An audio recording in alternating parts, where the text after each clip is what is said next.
Next, we have to be define the contents of MOA. MOA is a memorandum of association. So memorandum of association is the principal document of a company. It consists the charter of the company. It contains the power and the objectives of the company. While we are preparing a memorandum of association, it's defined its power and objective.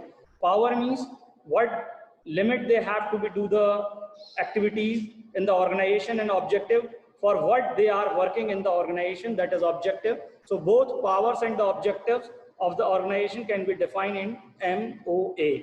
It means memorandum of association. The contents of memorandum of association, mainly there are several main contents involved in the memorandum of association. The first is the name clause. While every company can be run by its name, not by individual people or anyone, the company can be run by its name. So the name clause is there. The clause contains the complete name of the company. The company can choose any name subject to the following restriction. The first, the name of the company must end with the word limited in case of the public limited company, and with the word private limited in case of the private limited company. The next is the statutory clause, a domicile clause.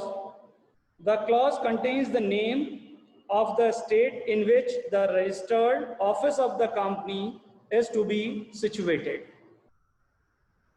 It is necessary because a company gets its registrar from the state only.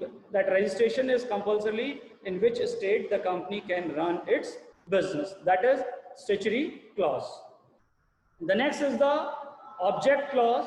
Object clause define why the company is to be set up, what works they have to be performed while they are starting. So it defines the object clause. It is most important clause of the memorandum of association, contain the main objective of the company and other secondary objective with the company.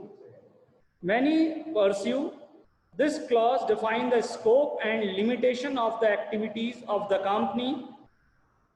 The objective must be defined and keeps in the following conditions. First, the objective of the company must be legal. While the company can be formed, all the legal objectives are to be started.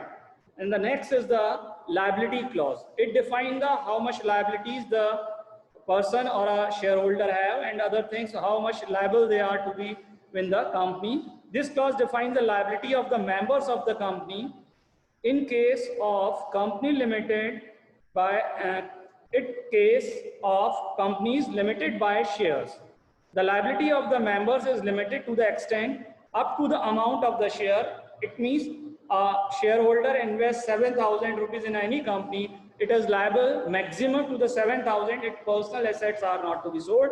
So the liability clause there is liability is minimized. So unlimited liability is not there. There is limited liability up to their investment. That is liability clause. Next is a capital clause. Capital clause is a clause in which they have defined the how much capital they have to be invested in the business. This clause defines the amount of the share capital with which company is to be registered. The company with which a company is registered is called registered / authorized capital. Registered or authorized capital is the maximum limit in which a company can issue its shares. That is capital clause. The next is the association or subsidiary clause. Association and the subscription clause. Association and the subscription clause. This clause contains the declaration by the directors state that we the several persons whose name and addresses are submitted are decision of the firm into a company and according to the memorandum of association, and we undertake to take the qualifying shares in the company. Thank you.